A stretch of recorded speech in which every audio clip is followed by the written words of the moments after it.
প্রতিদিন আমাদের প্রিয় নবী সাল্লাল্লাহু আলাইহি ওয়াসাল্লাম কোরআন কারীমের যে সূরা এবং আয়াতগুলো তেলাওয়াত করতেন তার মধ্যে সবচেয়ে বেশি পরিমাণে তেলাওয়াত হতো তার কোরআন কারীমের শেষ তিনটি সূরা, সূরা ইখলাস, সূরা ফালাক, সূরা নাস। এই তিনটি সূরা পাঁচ ওয়াক্ত নামাজের পর তিনি তেলাওয়াত করতেন একবার করে, আমাদেরকেও করার নির্দেশ করেছেন।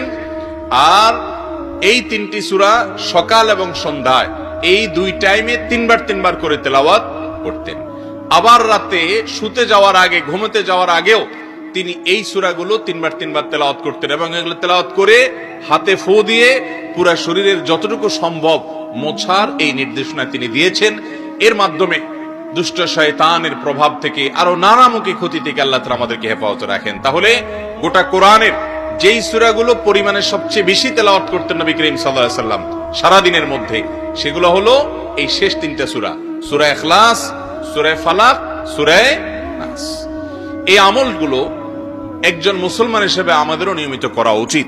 নবী করিম সাল্লাল্লাহু আলাইহি ওয়াসাল্লামের কোরআনে কারীমের আয়াতের অংশ বিশেষ তেলাওয়াতের ক্ষেত্রে যদি আমরা বলি, তাহলে সবচেয়ে বেশি পরিমাণে সারাদিন রাতের মধ্যে তিনি তেলাওয়াত করতেন যেটি, সেটা হলো আয়াতুল কুরসি। আয়াতুল কুরসি প্রত্যেক ওয়াক্ত নামাজের পরে যদি কেউ একবার পড়ে, নবী করিম সাল্লাল্লাহু আলাইহি ওয়াসাল্লাম বলেছেন ওই ব্যক্তি আর জান্নাতের মধ্যে মৃত্যু ছাড়া আর কোনো আড়াল থাকবে না। অর্থাৎ মৃত্যু হওয়ার সঙ্গে সঙ্গে আল্লাহ রাব্বুল আলামিন তাকে জান্নাত দিবেন। অবশ্যই অন্যান্য শর্ত, তার শিরক মুক্ত ঈমান, বিদআত মুক্ত আমল, অন্যান্য হারাম বান্দার হক ইত্যাদি থেকে অবশ্যই তাকে মুক্ত থাকতে হবে।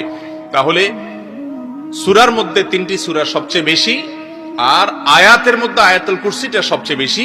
এটা রাতে শুইতে এবং সকাল সন্ধ্যায় এবং পাঁচ ওয়াক্ত নামাজের পরে এই সববার তিনি এই সব সময়গুলোতে তিনি তেলাওয়াত করতেন।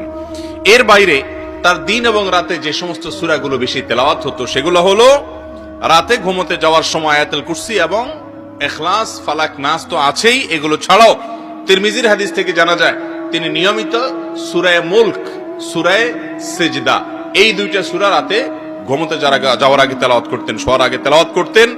এবং মুসনাদ আহমদের বর্ণনা থেকে জানা যায় সূরা বনী ইসরাইল একটু বড় সূরা, আবার সূরা জুমার এটাও মোটামুটি বড় সূরা।